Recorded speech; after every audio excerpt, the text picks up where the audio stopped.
مولانا إنك أنت التواب الرحيم ربنا آتنا في الدنيا حسنة وفي الآخرة حسنة وقنا عذاب النار سبحان ربك رب العزة عما يصفون وسلام على المرسلين والحمد لله رب العالمين. سر الفاتحة. أعوذ بالله من الشيطان الرجيم. الحمد لله رب العالمين الرحمن الرحيم مالك يوم الدين إياك نعبد وإياك نستعين اهدنا الصراط المستقيم صراط الذين أنعمت عليهم غير المغضوب عليهم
Bismillahirrahmanirrahim. Assalamualaikum warahmatullahi wabarakatuh.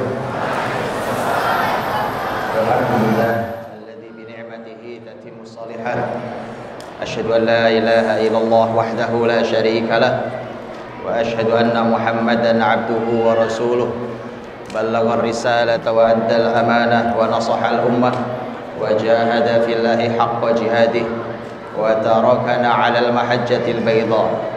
ليلها كنهارها لا يزيغ عنها إلا هالك.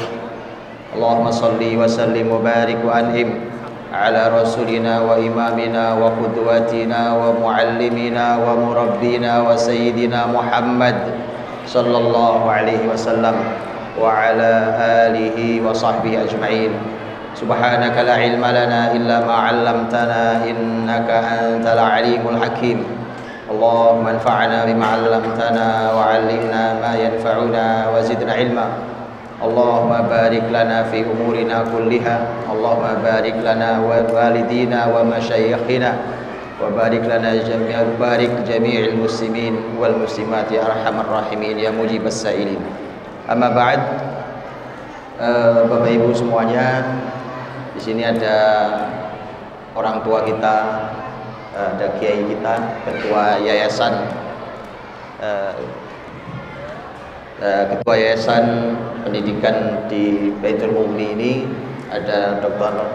Faizah juga sebagai ketua pendidikan di Baitul Mughni, juga pusat kajian hadis. Dan saya punya kisah, Dokter, tentang pusat kajian hadis ini, karena saya ini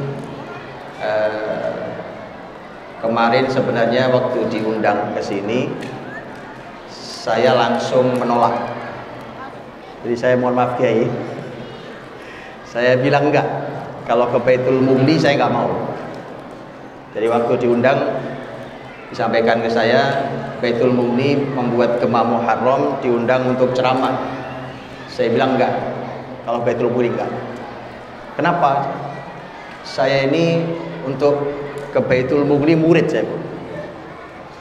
Karena Allah yarham rahmatan wasi'ah Kiai Haji Lutfi, Ahmad Lutfi Fathullah.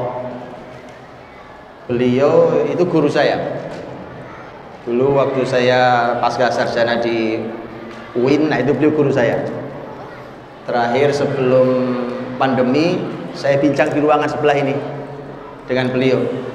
Sebelum pandemi, saya ingat saya bincang gini, kemudian sempat ngobrol di masjid sini dengan beliau. Dulu waktu pembuatan pertama pusat kajian hadis di sini, itu saya sempat berbincang di UIN juga dengan beliau. Karena saya pikir ini merupakan, karena dulu saya waktu kuliah S1-nya juga hadis. Jadi Itu ketika beliau ingin membuat pusat kajian hadis itu seperti ikan ketemu air. Makanya saya temui beliau saat itu. Saya sempat bincang di UIN. Qadarullah wa ma syaa fa'al, dan Allah lebih sayang beliau, ternyata beliau sudah mendahului kita dengan semua kebaikannya. Jadi sekarang dilanjutkan oleh generasi-generasi berikutnya ini insyaallah. Dan juga seluruh tim yang ada di lembaga pendidikan yang sangat bersejarah ini. Ini masjid, kita tahu bukan sembarang masjid. Bukan sembarang masjid karena kita tahu bahwa tempat yang sangat amat bersejarah dan diabadikan dengan nama Baitul Mughni. Kita tahu tentang sejarah ulama besar Betawi yaitu Guru Mughni. Dan kita tahu bukan hanya seorang alim besar, tapi seorang mujahid. Karena kita tahu sejarahnya bahwa pendirian pendirian masjid saja itu siap. Bisa agak di depan supaya anak-anak agak dengar. Positifnya kurang bagus. Oh siap. Jadi saya di mana? Apa bagus saya? Oh di depan. Di situ ya, Pak. Siap. Jadi saya di depan. Kiai, saya mau di depan. Ya. Biar Pak Kiai Kami bisa. tetap ada di sini. Kami tetap ada di sini. Masuk saya duduk di depan.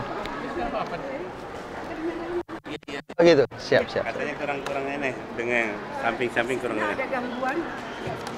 Jadi saya di sini. Silakan Pak. Mas. Enggak apa ya. Mohon maaf ya. Mohon maaf ya. Ayo, mari. Apa nih?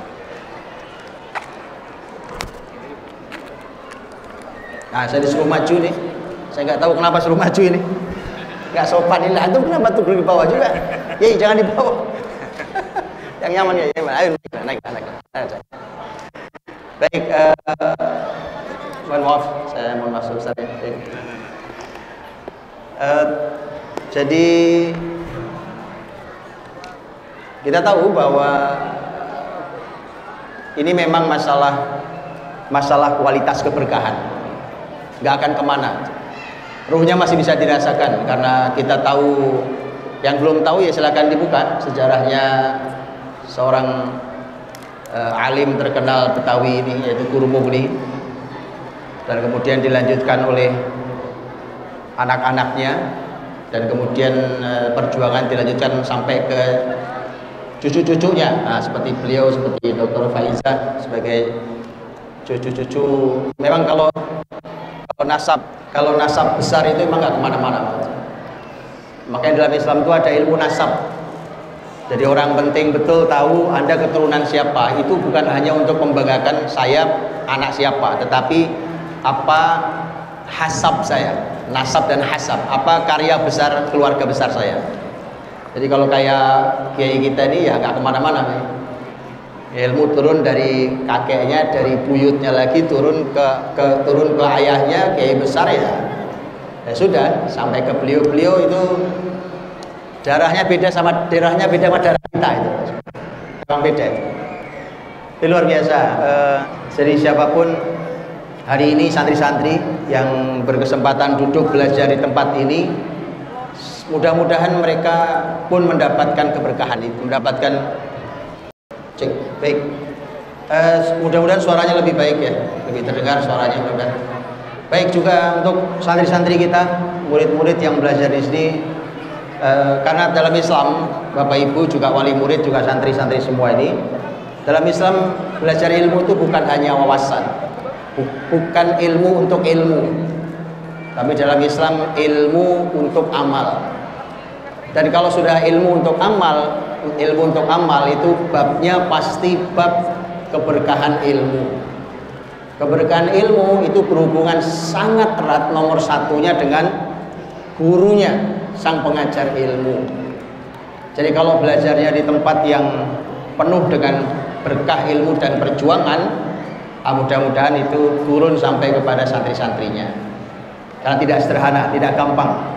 Saya membaca sejarah dan saya pernah nanya ke Kiai Lutfi, Allah yarham, tentang kakek beliau ini, Guru Mughni ini, tentang bagaimana perjuangannya. Dan makanya termasuk kisah tentang Sahih Bukhari.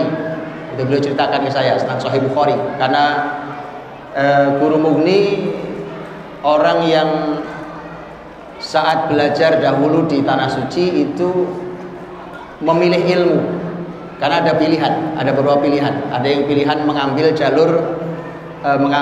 jalur ijazah thariqat. Nah, beliau mengambil jalurnya ijazah ilmu. Karena itu kita tahu keilmuannya. Bahkan kita tahu karya ini kelebihan Pak, dan ini kelemahan para ustadz.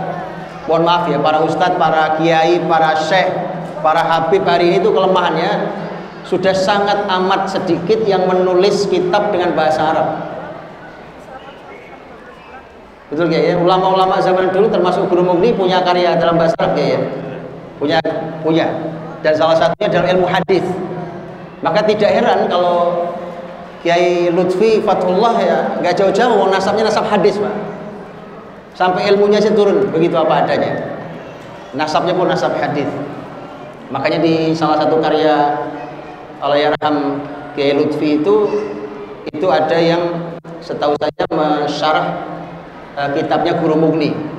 Betul nggak Ustaz ya? Tentang apa kitab saya Taudhih Dalail atau apa Ustaz ya? Yang hadis Syama'il. Jadi bayangkan Bapak Ibu, sebelum saya bicara tentang hijrah Nabi SAW, dan ini hubungannya erat sekali dengan Rasul dan kita.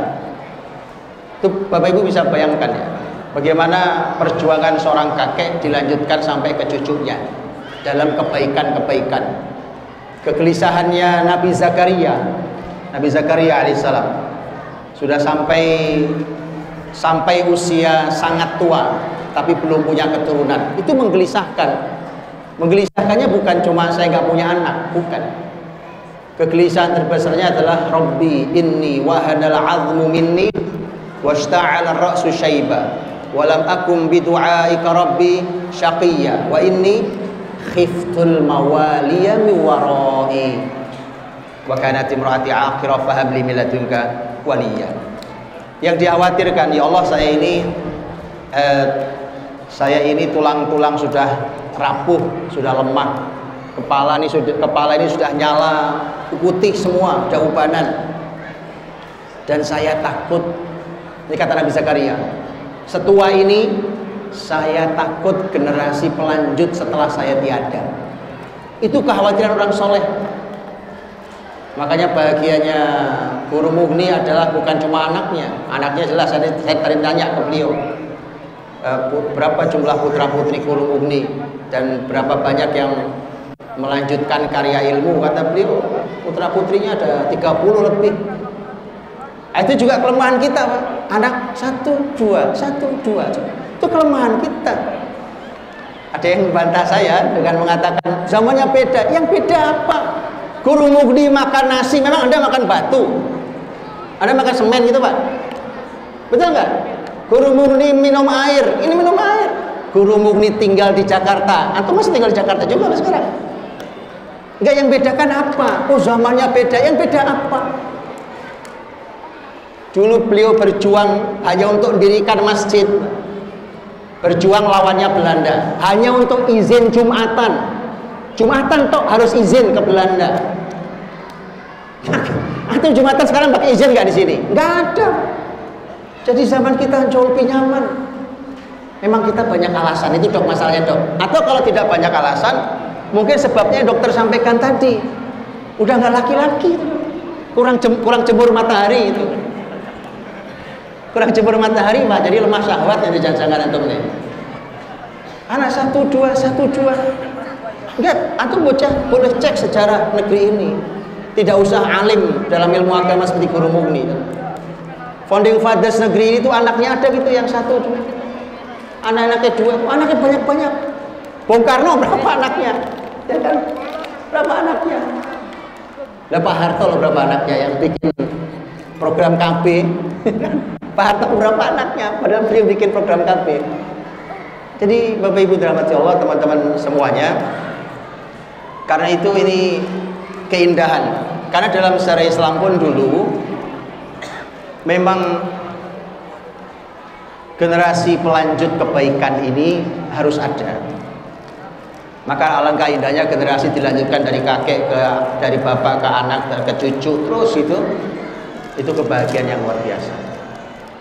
Dan karena hasabnya dijaga, nasabnya pun dijaga, maka kemudian Allah hadirkan generasi yang melanjutkan kebaikan itu.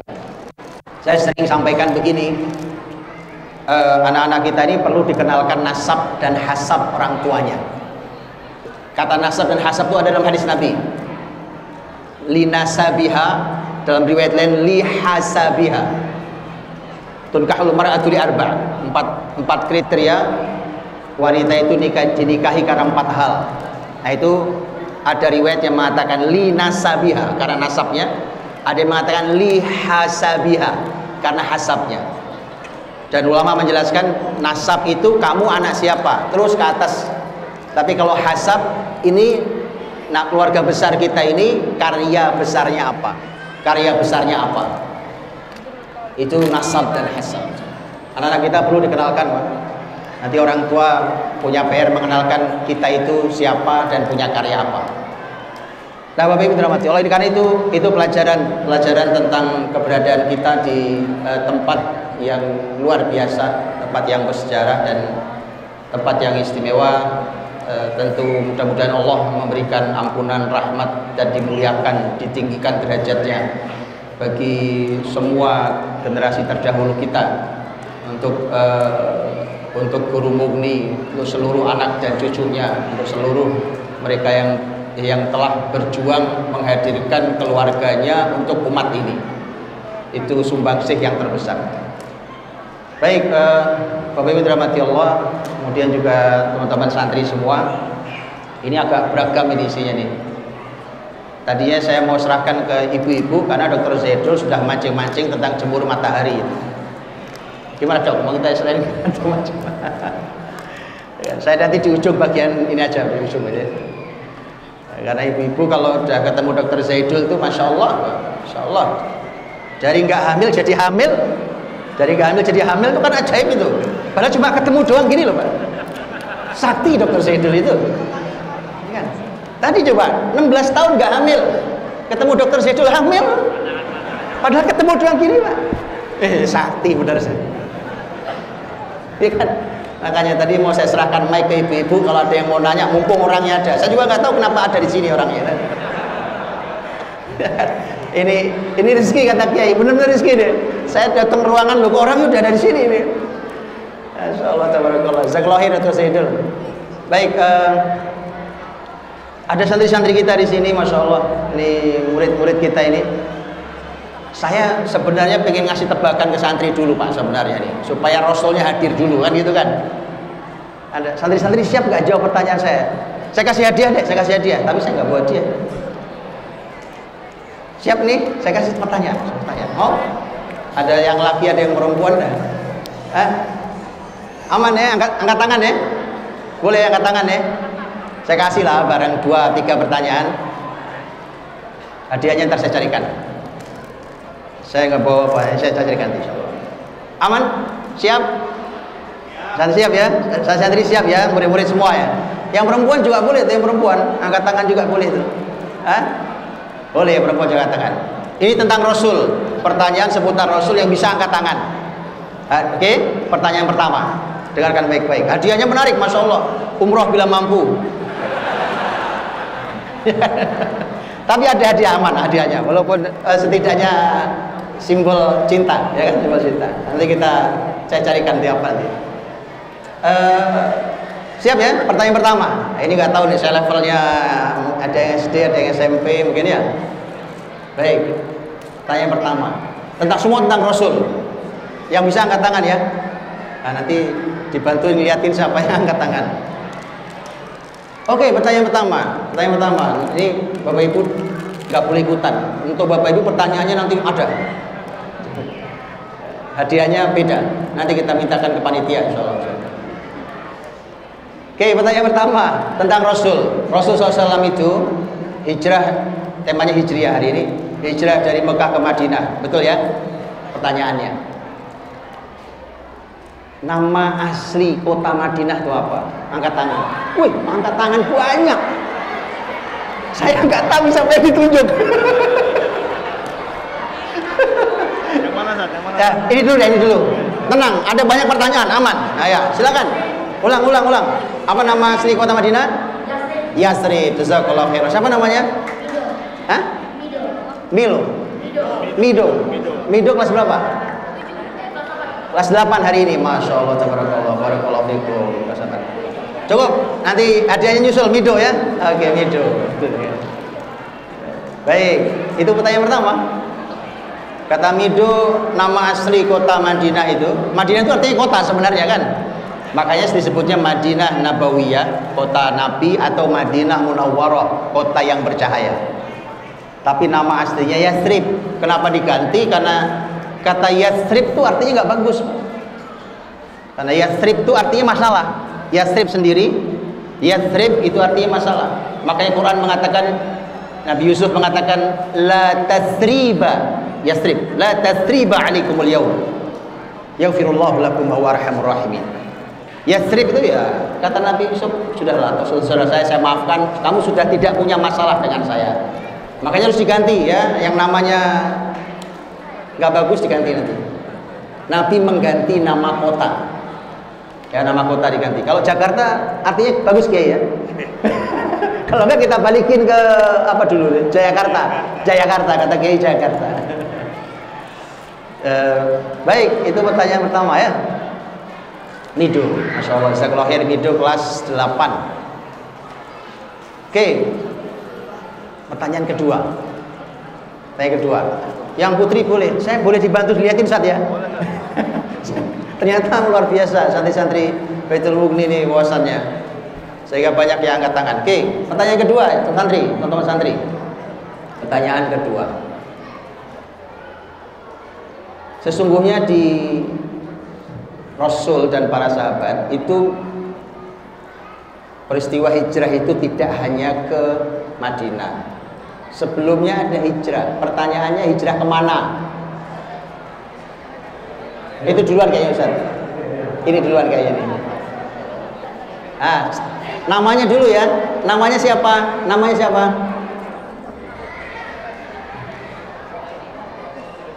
Sini. Siapa namanya? Assalamualaikum. Siapa namanya? Ryan. Kelas berapa Ryan?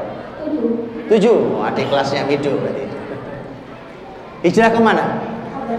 Ke Habasyah. Kamu tahu Habasyah di mana? Di Afrika. Jazakallahu khair, Masya Allah. Ryan luar biasa, ini luar biasa. Tuh Ryan. Terima kasih Ryan. Hadiah untuk Ryan, Insya Allah. Terakhir ya, pertanyaan terakhir. Oke, pertanyaan terakhir. Nanti kita buat pertanyaan lagi di belakang gampang. Khusus putri, kata Kiai khusus putri sekarang. Oke, khusus putri. Kalau gitu pertanyaan tentang perempuan. Dengarkan yang khusus putri tentang perempuan. Rasul waktu hijrah ke Madinah itu, Nabi itu melibatkan keluarga besarnya untuk membantu hijrah Nabi. Saya minta nama putrinya Abu Bakar yang membantu hijrah itu. Putri, ayo silakan. Oh, itu ada yang angkat tangan. Silakan, mic-nya. Oh, ke depan, boleh ke depan sini. Putrinya Abu Bakar yang membantu memudahkan hijrah Nabi ke Madinah. Siapa namanya? Namanya siapa? Haura. Masya Allah. Haura kelas berapa? Kelas 4. Barakallah. Baik, Haura tahu jawabannya? Asma. Masya Allah. Pernah baca tentang Asma?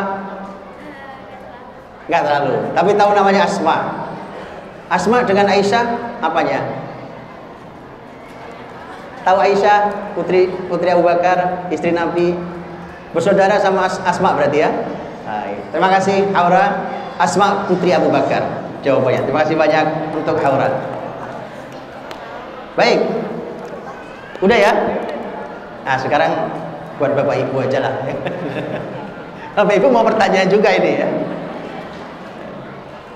Mau bertanya juga. Saya salah tadi, saya biasanya bawa hadiah, nggak bawa hadiah ini. Oke, Bapak Ibu dirahmati Allah, ini supaya santri-santri kita mengenali Rasul. Karena masalah sekali masalah sekali tentang kurikulum pendidikan di negeri muslim yang tidak mengenalkan Rasulnya. Makanya bersyukur ketika anak-anak kita kenal dengan Rasul. Kalau tidak kenal Rasul mau jadi apa generasi bangsa ini? Makanya kalau tidak ada pelajaran sirah nabawiyah itu fatal, pendidikan itu fatal. Kemudian kita malah dikenalkan dengan tokoh-tokoh yang entah tokoh itu masuk surga atau masuk neraka, kita nggak tahu kita. Masalahnya masalah kekaguman, masalah keteladanan. Baik, Bapak Ibu dimuliakan Allah serta para santri semuanya. Saya tidak akan bertutur cerita tentang hijrah Nabi, tapi saya hanya ingin mengambil beberapa pelajaran mahal buat kita semuanya. Bapak Ibu dan santri-santri semuanya, hijrah kita tahu peristiwa besar, dan ini kemudian muncul kalender Hijriyah yang momentumnya luar biasa. Sekarang ini di hitungan kita sekarang tanggal 1 Muharram 1445 Hijriah. Itu artinya adalah sudah 1445 tahun yang lalu. Jadi jarak kita dan Rasul jaraknya sudah segitu.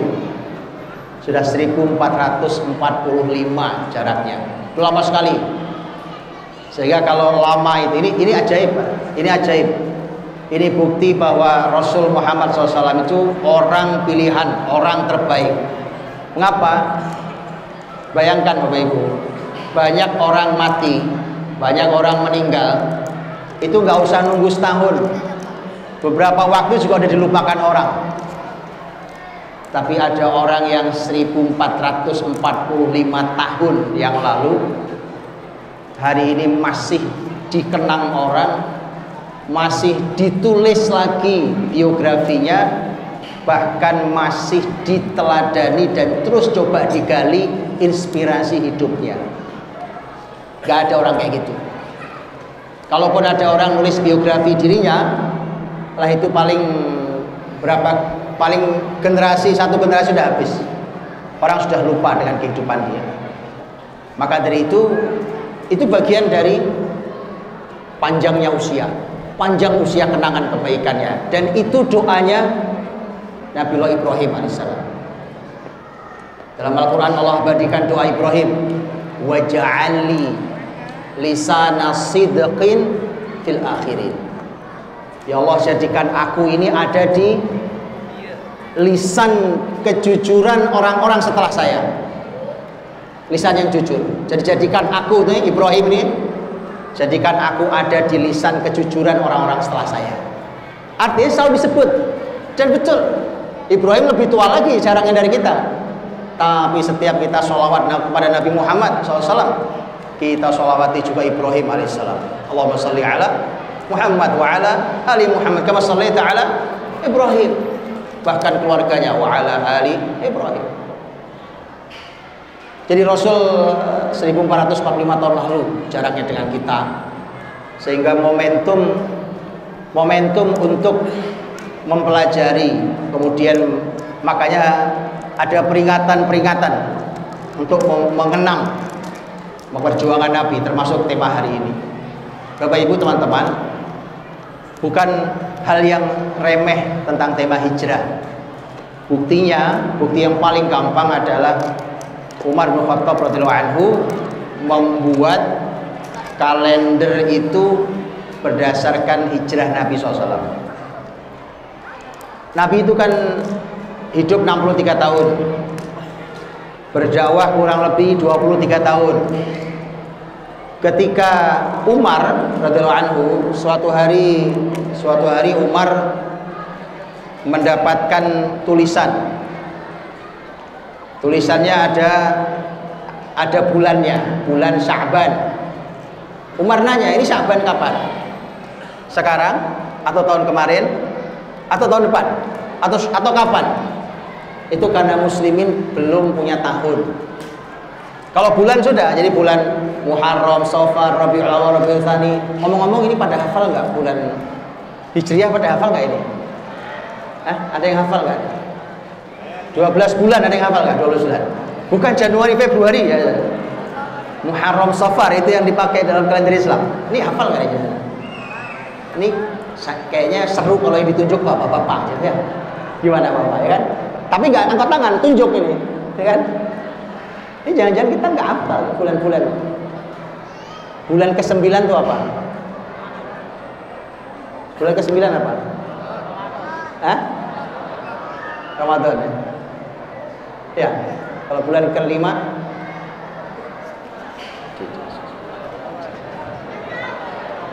oke. Bapak Ibu dirahmati Allah begini, kenapa itu penting? Bukan masalah nama, Pak.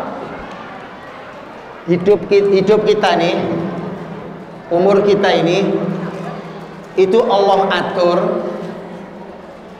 menggunakan bulan-bulan itu. Keutamaan hidup kita Allah atur pakai bulan-bulan itu. Keutamaan hidup kita. Gini. Ada tidak keutamaan bulan Ramadan? Jelas. Yang kemarin atau yang sekarang masih berjalan. Ada tidak keutamaan bulan Dzulhijjah? Jelas. Betul ya? Ada tidak keutamaan bulan Syawal? Jelas. Di dalam Sahih Muslim, Imam Nawawi membuatkan judul bab keutamaan menikah dan menikahkan di bulan Syawal. Nah, makanya sama orang Betawi dikasih tahu ikan bawal diasinin, gitu ya? Kan bulan Syawal dikawinin itu. Luar biasa loh. Betawi terkenal kental keislamannya, jadi pantun aja sesuai dengan kalimat Imam Nawawi rahimahullah taala. Oh iya, nggak betulan. Kenapa dibuatkan keutamaan itu oleh Imam Nawawi? Karena Bunda Aisyah Ummul Mukminin radhiyallahu anha itu akad nikah sama Nabi bulan Syawal, serumah pertama kali dengan Nabi bulan Syawal. Jadi kalau ada yang nanya, bulan apa Pak utamanya menikah? Kata Imam Nawawi bulan Syawal. Nah gitu, bulan Syawal keutamaan menikah atau menikahkan ya. Ini anak muda mau menikah, bapak mau nikah lagi bulan Syawal. Bagus banget Pak. Kata Imam Nawawi bulan Syawal. Ya kan? Ya. Jadi Bapak Ibu dirahmati Allah, anak-anak santri semua, hidup kita ini diaturnya pakai bulan-bulan itu. Nggak ada tuh keutamaan hidup bulan Januari, nggak ada. Keutamaan hidup bulan September nggak ada. Tapi keutamaan hidup bulan Syawal ada. Sampai dibuatkan satu kitab khusus oleh Imam Ibnu Rajab Al-Hambali rahimahullah taala. Ada satu kitab khusus. Itu di satu kitab itu diungkapkan tentang semua keutamaan sepanjang tahun berdasarkan bulan-bulan itu.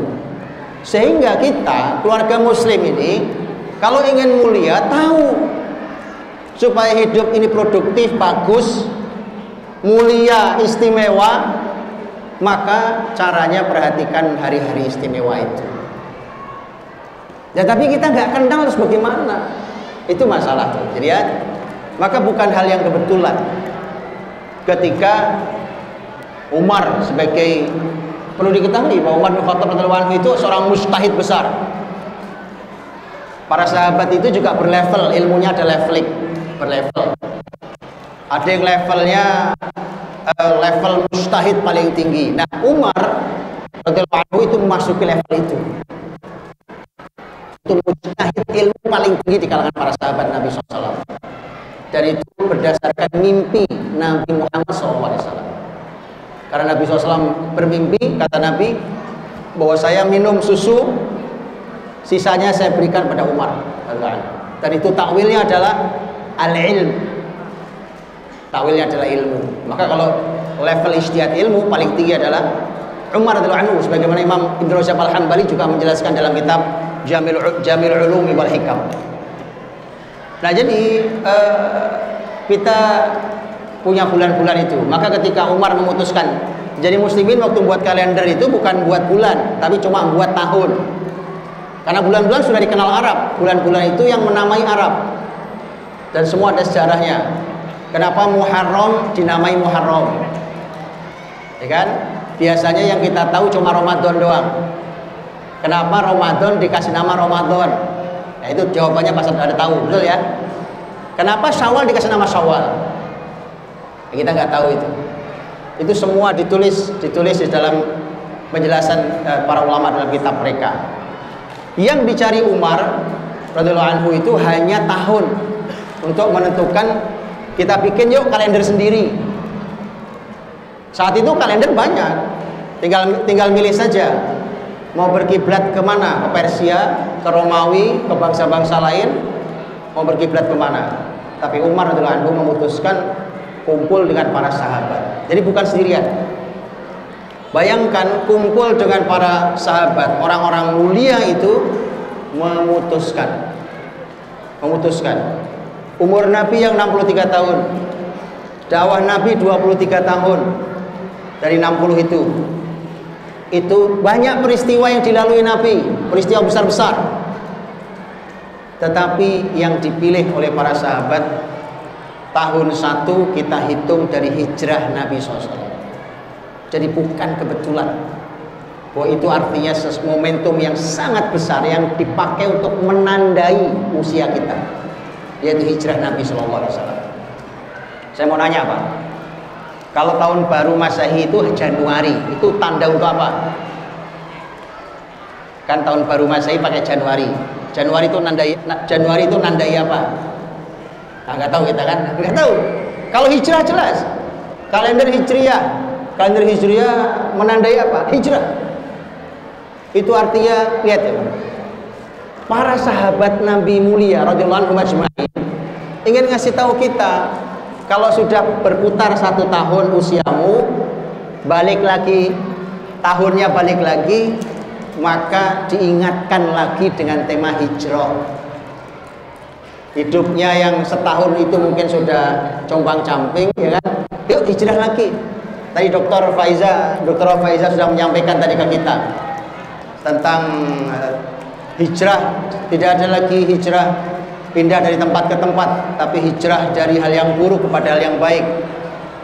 Dan itu kalimatnya Imam saya Imam Ibnu Abil Izz rahimahullah ta'ala ketika beliau mengatakan Imam Al-Izz bin Abdus Salam rahimahullah ta'ala. Imam Al-Izz bin Abdus Salam beliau mengatakan bahwa al-hijrah hijratan. Hijrah itu ada 2. Hijratul auton wa hijratul ismi wal udwan. Hijrah itu ada 2. Hijrah meninggalkan negeri dan hijrah meninggalkan dosa dan permusuhan. Kemudian beliau mengatakan, dan wa hijratul ismi wal auton afdal min hijrat al-autan. Hijratul itsmi wal udwan afdal min hijratil autan. Hijrah dari dosa dan permusuhan itu lebih baik dari hijrah meninggalkan negeri. Mengapa? Karena itu li'annahu irda lirrahman wa irgham lisyaitan. Karena itu membuat Allah ridha dan membuat setan kalah. Nah Bapak Ibu, jadi 2 hijrah itu, ya, 2 hijrah itu artinya di 1 tahun hidup kita itu kita diingatkan. Kalau setahun perjalanan hidupmu, maka diingatkan bahwa hijrah, jangan lupa hijrah, dicek lagi. Hijratul itsmi wal udwan. Hijrah dari dosa dan permusuhan. Saya ingat ini Pak, Bu. Ini sudah anget-angetnya pemilu udah ada nih. Sebentar lagi insya Allah permusuhan. Saya tidak doain, enggak. Ini kebiasaan kita masih sampai terakhir ini, ya kan? Si calon pemimpin dan calon presiden atau pemimpin yang lain sudah ngopi bareng, sudah bagi-bagi kekuasaan, masyarakatnya masih berantem. Belum selesai sampai sekarang, ya kan? Saya nggak mengabadikan itu, bukan. Memang itu diabadikan permusuhan, entah oleh siapa. Celakanya muslimin ikut-ikutan. Antum kalau mulai milih pemimpin, pilih pemimpin. Tapi permusuhan tuh nggak, dengan apalagi dengan saudara sama muslim itu nggak ada tempatnya, Pak. Wa ta'awanu 'alal birri wat taqwa wa la ta'awanu 'alal itsmi wal 'udwan. Jangan kerjasama itu dalam dosa dan permusuhan. Ini momentum hijriah nih, 1445 hijriah. Jangan lagi habis ini muslimin berantem lagi hanya gara-gara pilih pemimpin. Kadang-kadang yang antum pilih juga siapa? Begitu sudah berjuang habis-habisan, saya pernah, Pak, mohon maaf ya, saya pernah diculik malam-malam gitu ya, oleh sekelompok pengajian sampai malam itu. Kemudian mereka menceritakan gelisahnya tentang calon pemimpinnya yang kemungkinan kalah. Gimana Ustaz Budi ini? Kasihan. Saya bilang masalahnya adalah dikarenakan Anda terlalu serius. Kok bisa begitu? Iya. Saya bilang kalau yang Anda perjuangkan orang luar biasa, orang hebat, saya ikut Anda. Betul aja kan? Begitu kejadiannya gitu doang, ya gitu doang ternyata. Kan saya udah bilang. Orang bilang 11-12. Ya sudahlah, pilih-pilih lah. Atau mau pilih-pilih. Tapi Bapak Ibu, masalahnya muslimin itu haram hukumnya bermusuhan. Apalagi sesama muslimin. Hijrah mengingatkan kita. Lihat kalimat Imam Al-Izz bin Abdus Salam. Hijratul itsmi wal udwan. Hijrah dari dosa dan permusuhan. Ya, dosa kita tinggalkan, permusuhan jangan, bersaudara aja kita bersaudara aja. Baik, Bapak Ibu dirahmati Allah. Karena ternyata mengapa dia sangat besar di mata para sahabat Nabi SAW? Karena hijrah itu dahsyat. Dari mana dahsyatnya? Ini saya sampaikan beberapa poin saja. Lihat yang pertama, Bapak Ibu. Lihat yang pertama. Iblis itu tidak hadir di semua kehidupan Nabi Muhammad SAW. Iblis itu kan selalu menghalangi kebaikan, selalu mencoba untuk menyesatkan dan menyengsarakan anak cucu Adam. Pokoknya iblis itu targetnya itu menyesatkan dan menyengsarakan. Itu mau mereka. Jadi makanya nggak akan pernah didiamkan. Kalau ada yang baik, yang mendapat petunjuk, orang baik, dia akan datang untuk menyesatkan. Kalau ada yang bahagia, anak Adam nih, ada yang bahagia, dia akan datang untuk menyengsarakan. Dua-duanya dalam Al-Quran ada. Ketika iblis bersumpah di hadapan Allah Subhanahu wa taala. Iblis memang ngeselin.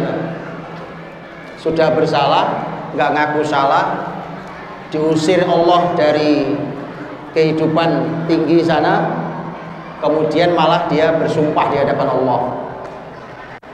Qala fa bima aghwaytani la aq'udanna lahum siratakal mustaqim thumma la atiyannahum min baini aydihim wa min baini aydihim wa min khalfihim wa an aymanihim wa an syama'ilihim wa la tajidu aktsarahum syakirin. Iblis begitu diusir, dia berkata, Tuhan, karena engkau telah menyesatkan aku. Nah, itu tanda-tanda manusia itu kalau anak buahnya iblis, kalau salah tuh gak ngaku salah, yang disalahkan yang lain. Yang salah dia, Allah disalahin. Itu tuh kerjaannya iblis. Jadi anak buahnya iblis tuh kalau dia salah, yang disalahin orang lain. Itu iblis. Beda sama anaknya Nabi Adam. Kalau kita anak cucu Adam, begitu salah, Rabbana zalamna anfusana wa illam taghfir lana wa tarhamna lanakunanna minal khasirin. Ya Allah, saya salah. Itu anaknya Adam alaihissalam. Tapi kalau anak turunnya iblis, ya kan, ikhwannya setan, nah itu kalau salah orang lain disalahin. Terlihat? Jadi iblis bilang, karena engkau sudah sesatkan aku, maka aku akan duduk mengawasi anak cucu Adam. Aku sesatkan mereka dari jalanmu yang lurus. Aku datangi mereka dari depan, dari belakang, dari kanan, dari kiri. Nah, bukti tersesat ada. Apa bukti tersesat? Dan akan sedikit manusia yang pandai bersyukur. Makanya kebanyakan manusia ngeluh aja, kerjaannya ngeluh, Pak. Musim panas ngeluh, musim hujan ngeluh. Ya kan? Musim panas bilang, wah gerah banget. Musim dingin, ini becek lagi, jemuran gak kering, itu begitu, gak ada habis. Punya kerjaan ngeluh, gak punya kerjaan ngeluh. Oke, tadi dokter Zaidul bilang, gak punya anak, berusaha punya anak. Gak punya anak ngeluh, punya anak, Sama, ngeluh juga. Gak ada habis. Miskin ngeluh, kaya juga ngeluh. Kalau sudah begitu itu hidup, silakan koreksi masing-masing. Kalau hidup sudah begitu itu artinya Anda sudah terkena jerat setan. Karena itu target iblis jelas. Itu kan iblis tuh. Jadi iblis itu yang dia lakukan untuk menyesatkan manusia dari jalan yang lurus. Untuk menyengsarakan, tadi saya bilang dua, menyesatkan, menyengsarakan. Untuk menyengsarakan, umpamanya Allah sampaikan dalam surat Al-Baqarah, wattaba'u ma tatlu syayatinu ala mulki Sulaiman wa ma kafara Sulaiman walakinna syayatina kafaru yu'allimuna an-nasa as-sihr wa ma unzila 'ala al-malakaini bi Babila Harut wa Marut wa ma yu'allimani min ahadin hatta yaqula innama nahnu fitnatun fala takfur alamuna ma yufarriquna bihi bainal mar'i wa zawjih. Setan tuh ngajari sihir. Sihir itu fungsinya yang disebut di ayat Al-Baqarah 102 ini adalah memisahkan antara sepasang suami istri. Sihir perceraian.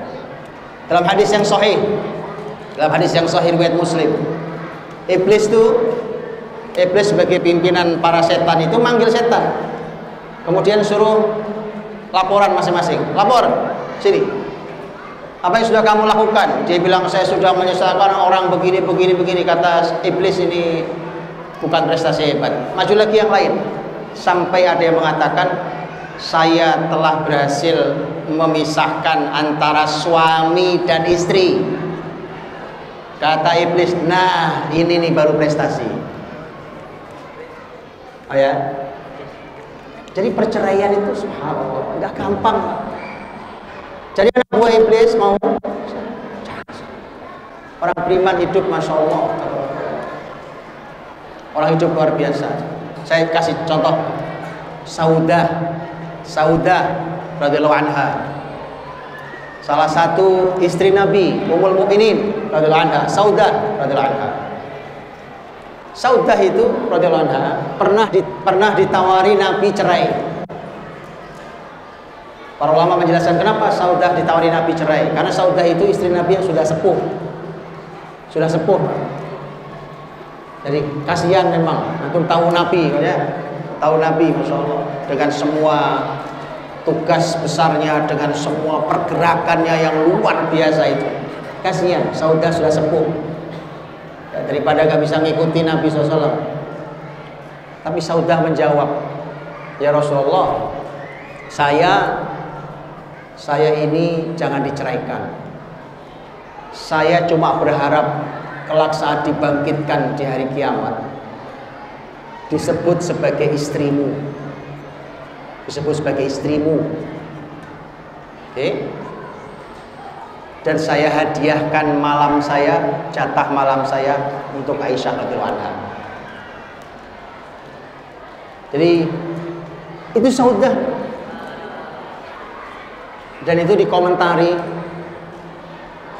oleh Dr. Aisyah Abdurrahman. Dr. Aisyah Abdurrahman punya buku atau dikenal dengan Bintu Syate. Ini Mesir ini, kiai ya. Dr. Aisyah Abdurrahman punya buku judulnya Sayyidat Baitin Nubuwah.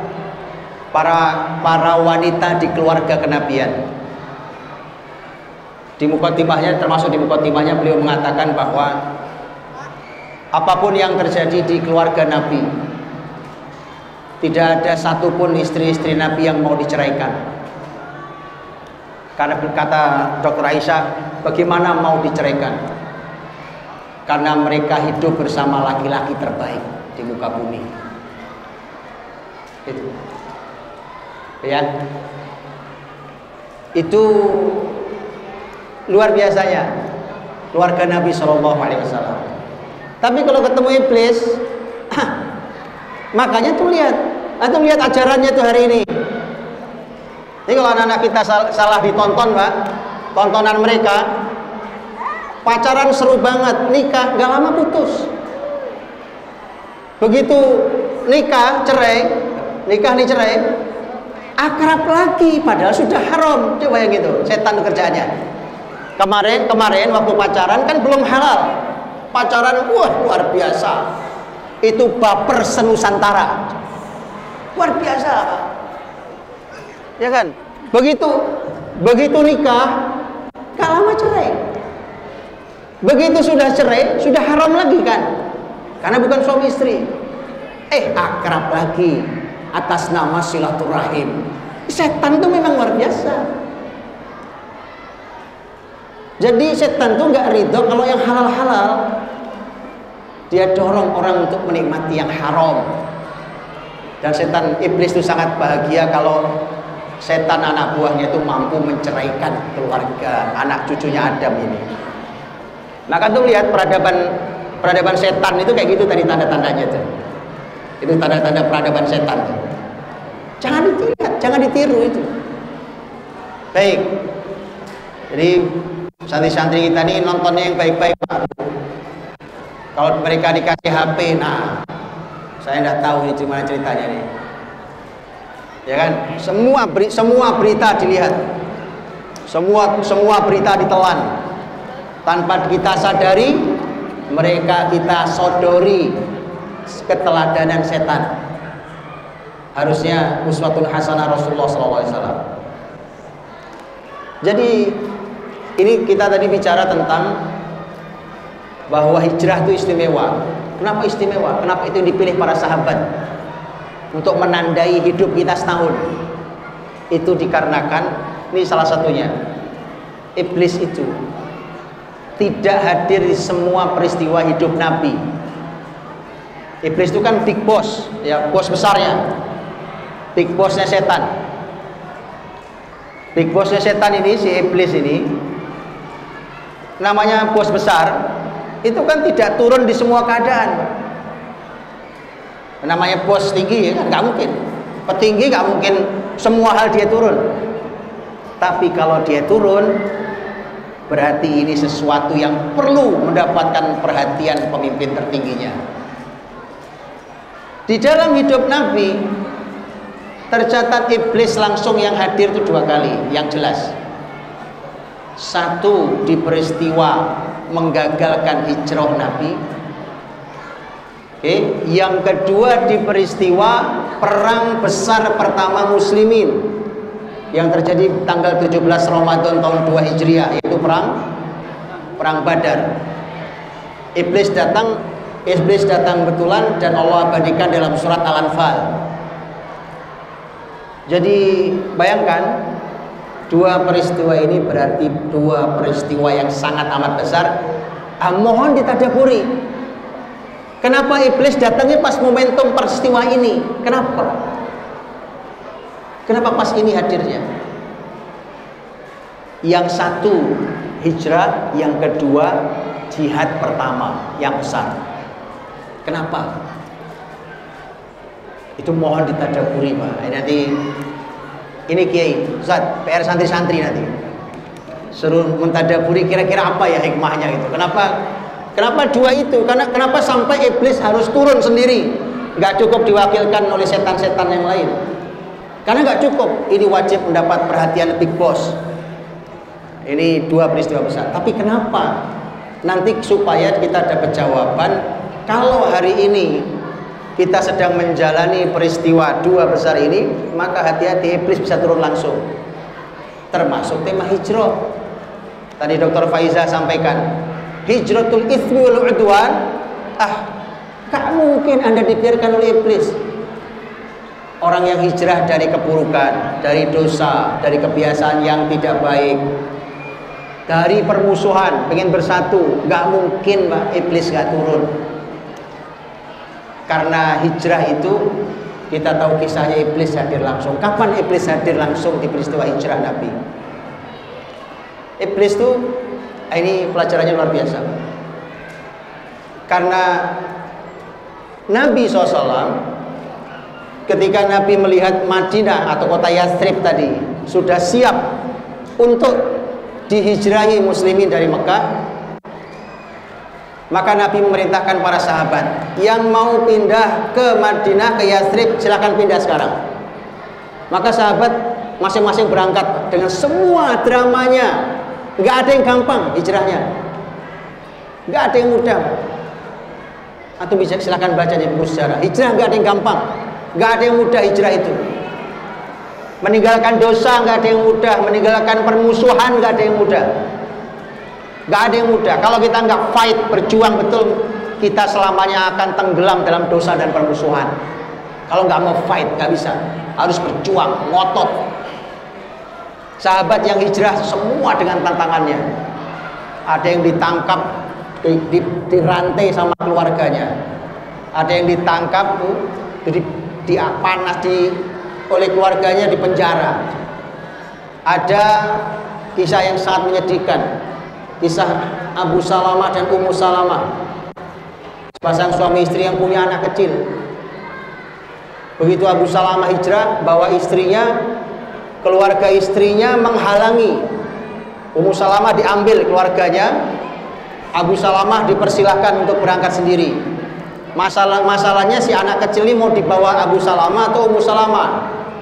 Ditarik-tarik buat rebutan antara dua keluarga besar sampai lepas tangannya. Begitu dalam sirah disebutnya. Gak ada yang mudah. Abu Salamah hijrah sendiri akhirnya. Begitu hijrah sendiri, Ummu Salamah bersedih. Setahun berikutnya, setelah mereka pisahkan dengan zalim, baru Abu Salamah berjumpa dengan Ummu Salamah nanti di Madinah dengan anaknya itu. Gak ada yang mudah, gak ada yang mudah. Sahabat yang berangkat karena dia punya harta di Mekah, dia bawa hartanya. Dicegat sama orang Quraisy, enak aja. Kau masuk ke kota ini dalam keadaan miskin, silahkan keluar dari kota ini tidak membawa 1 dirham pun. Keluar, harta tinggal di sini. Gak ada yang mudah. Jadi kalau ada yang berani-berani, kita buat komunitas hijrah. Antum nantangi iblis. Sudah sehebat apa? Sudah sehebat apa Anda? Saya sudah ingatkan teman-teman, kalau Anda tidak cukup ilmu nggak cukup, perlu strategi. Dan saya bicarakan strategi di poin kedua. Anda ilmu nggak cukup, Anda tanpa strategi yang terbimbing oleh wahyu, Anda sedang nantangi iblis hadir. Siapa Anda? Terlalu berani Anda ini. Itu kisah hijrah nggak ada yang enak. Kisah hijrah yang enak cuma hijrahnya Umar. Umar bin Khattab radhiyallahu anhu. Umar dengan hulus pedang. Yang mau istrinya janda, anaknya yatim, saya tunggu perbatasan Mekah, saya tunggu. Umar itu. Enak memang kalau itu, kalau gaya Umar enak. Islam itu kalau gaya Umar, masya Allah. Ya kan? Tapi orang banyak nggak suka. Orang bilang wah Islamnya keras mah. Tapi iblis nggak berani pak. Setan nggak berani. Kata Nabi Umar, kan Umar pernah marah pak. Beliau pernah marah gara-garanya Nabi itu kan orangnya lembut. Kalau lagi kumpul sama istri-istrinya itu mereka ya bercanda, namanya bercanda suami istri, istri-istrinya kumpul, kadang suaranya meninggi, namanya bercanda, orang bercanda gimana sih? Begitu mereka mendengarkan langkah kaki Umar datang, maka perempuan-perempuan itu diam dan bubar. Umar marah, kata Umar, hei para wanita, musuh dirinya sendiri. Kalimat itu, celaka kalian tidak takut Rasul tapi kalian takut sama saya. Nabi tenangkan, tenang. Jangankan perempuan Mar, kalau kamu jalan di satu gang ini di Madinah, setan milih gang lain. Jangankan perempuan, setan aja takut mente kan. Enak kan, tapi emang gitu. Umar waktu jadi khalifah radhiyallahu anhu, Abdurrahman bin Auf, kita tahu sahabat mulia, sowan ke Umar, saya mewakili masyarakat muslim, kamu sekarang khalifah, masyarakat takut pemimpinnya kamu. Kata Umar, kenapa? Kamu orangnya keras orangnya kamu itu. Jadi Orang suka nggak suka Islam keras Pak, tapi saya kasih tahu nih Pak, hebatnya Islam keras. Supaya antum nggak selalu bilang radikal. Islam keras itu kayak Umar, enaknya setan nggak deket Pak, itu satu, ya kan? Tapi lihat kata Umar, begitu Abdurrahman bin Auf menjelaskan, ketika Abdurrahman sowan datang dan mengatakan masyarakat takut sama kamu wahai Umar karena kamu keras. Apa jawaban Umar? Alhamdulillah, alladzi mala'a qulubahum khaufan minni wa mala'a qalbi rahmatan bihim. Segala puji bagi Allah yang memenuhi hati mereka rasa takut pada saya. Itu penting. Rakyat itu nggak takut sama pemimpinnya, gimana? Tapi memenuhi hati saya rasa kasih pada mereka. Maka saya bilang, lihat kebijakan Umar radhiyallahu anhu sepanjang memimpin, itu adalah merupakan bukti rahmatnya Umar pada rakyatnya, pada umatnya Nabi Muhammad SAW. Gitu. Itu Umar radhiyallahu anhu tuh, ya kan? Nah, makanya ini nanti silakan dicek. Ya, dicek bagaimana, kenapa tuh iblis datang di dua momentum itu. Nah, iblis itu datang di momentum besar. Hijrah di salah satunya. Kapan tuh iblis datang tuh? Iblis datang itu di peristiwa rapatnya petinggi Quraisy di Darun Nadwa. Di Darun Nadwa. Bapak Ibu, Darun Nadwa itu parlemen Quraisy. Itu gedung dewan Quraisy. Ya, itu isinya hanya petinggi, bahkan ada syarat sampai umur minimal berapa itu ada syaratnya untuk boleh duduk di situ. Itu mereka mau rapat, mereka mau pleno itu, karena melihat ini Muhammad nih pengikutnya Muhammad nih semua sudah pada meninggalkan Mekah, tapi Muhammad masih kelihatan belum pindah nih Muhammad. Maka kita harus segera rapat untuk memutuskan apa sikap kita terhadap Muhammad. Anak buahnya biar dah pergi dah anak buahnya, tapi Muhammad mau kita apain? Maka mereka hadir, kumpul para petinggi Quraisy itu dari berbagai fam Quraisy. Kemudian pintu sudah ditutup. Menjelang pintu ditutup, ada orang tua berpenampilan penuh wibawa hadir di depan pintu Darun Nadwa. Penjaganya nanya, "Mani Syekh? Anda Syekh dari mana? Siapa Anda?" Dia mengatakan, "Syekhun bin Najd. Saya ini orang sepuh dari Najd." Najd itu hari ini sekitar Saudi Timur. Kalau Mekah Madinah kan Saudi Barat. Ya, itu Syekhun min Najd. Ini saya ini orang sepuh dari Najd. Kata si orang sepuh dari Najd ini bilang, kalau saya diizinkan saya ikut masuk ke dalam untuk memberi saran-saran. Kemudian penjaganya ambil kebijakan. Kelihatannya memang wibawanya dapat, kelihatan orang berpendidikan, kelihatannya memang orang bijak. Itu iblis. Kelihatan doang itu. Itu iblis tuh yang datang tuh. Nabi SAW yang menceritakan langsung, itu iblis. Dipersilakan masuk. Antum tahu keputusan rapat itu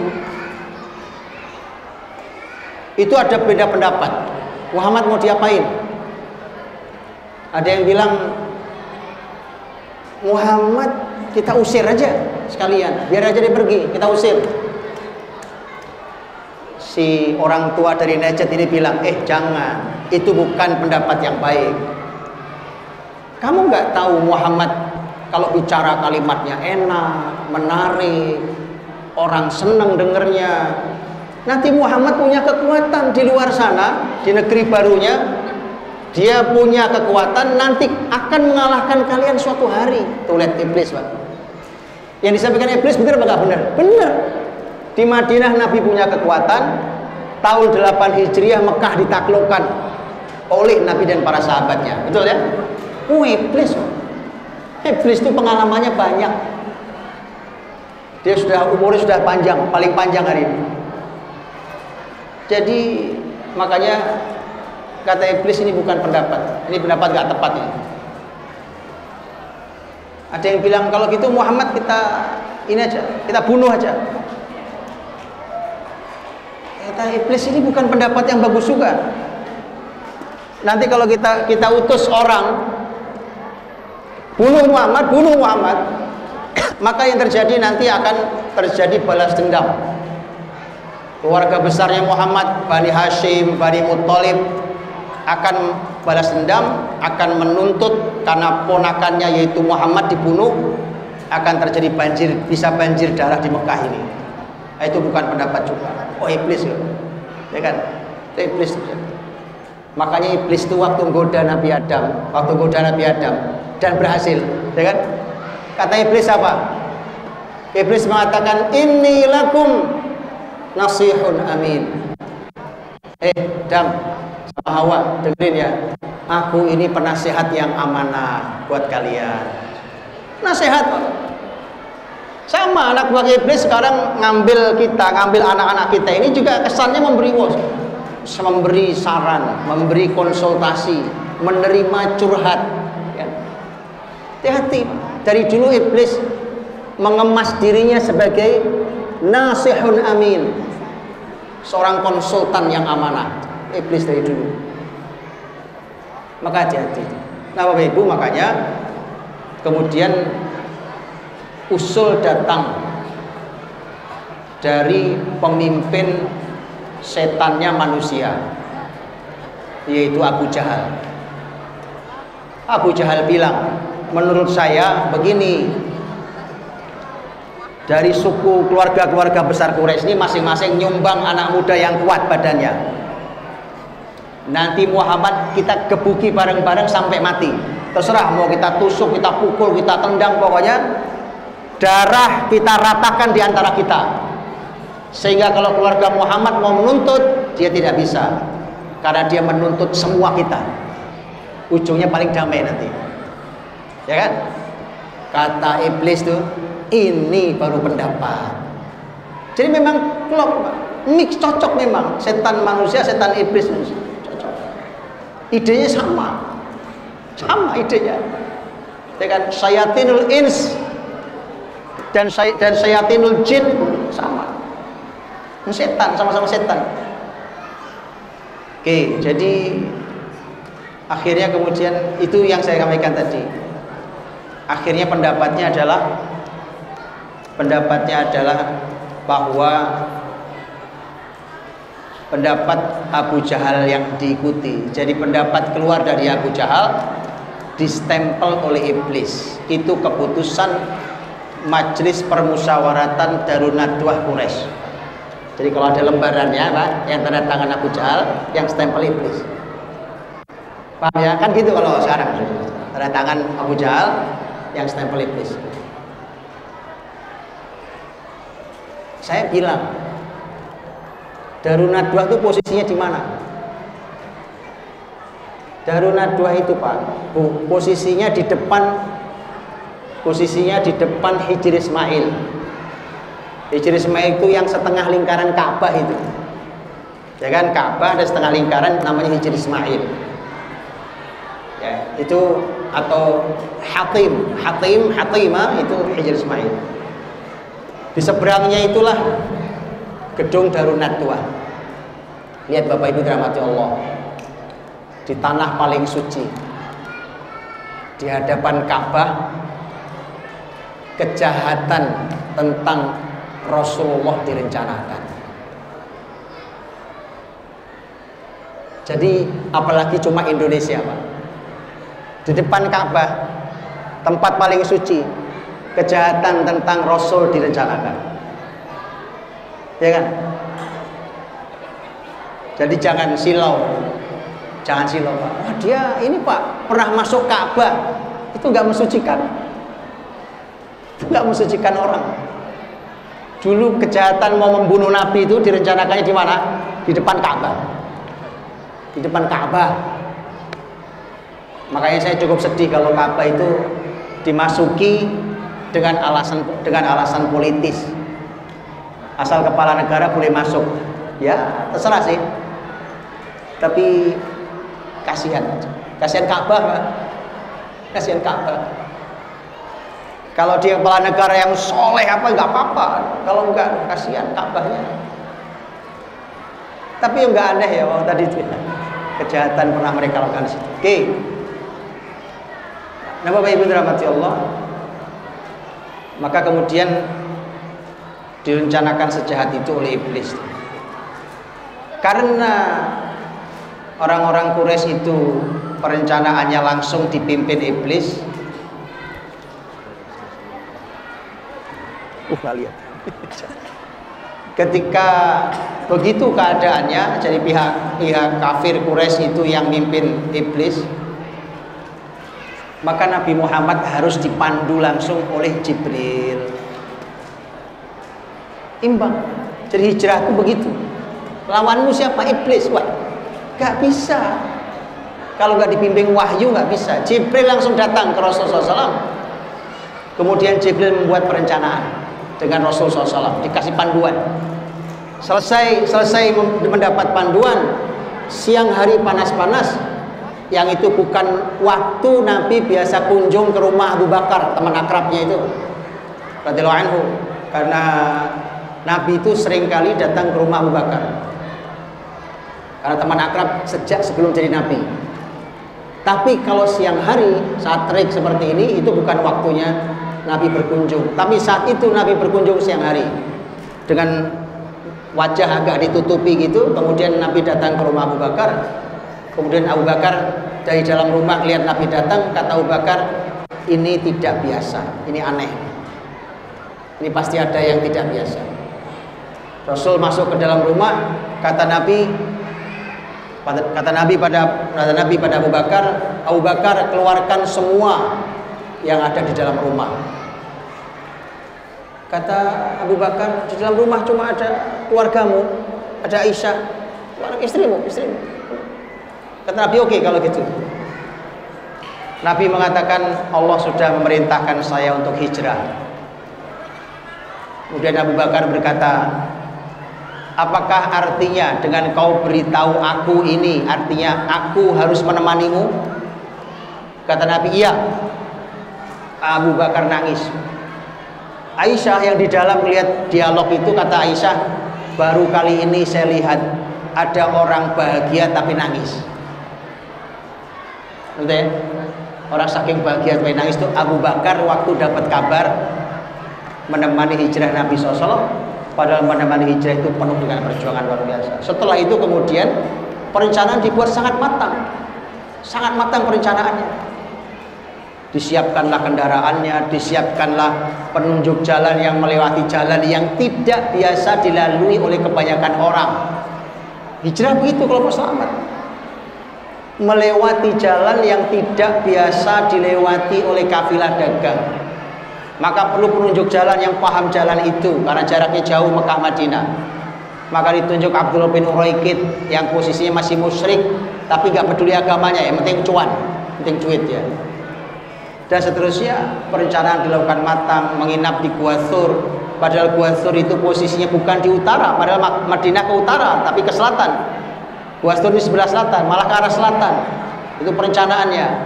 Menginap 3 hari, sudah secanggih itu aja masih ketahuan. Ya kan? Nah, kita tahu kisahnya. Begitu seterusnya, di tengah perjalanan masih dikejar oleh orang yang mengejarnya, ya kan? Suraqah. Dan seterusnya. Begitulah sampai Allah selamatkan sampai di Kuba. Sampai di Kuba. Di Kuba ulama beda pendapat berapa hari. Di Kuba berapa hari ulama beda pendapat, tapi ada yang mengatakan 4 hari.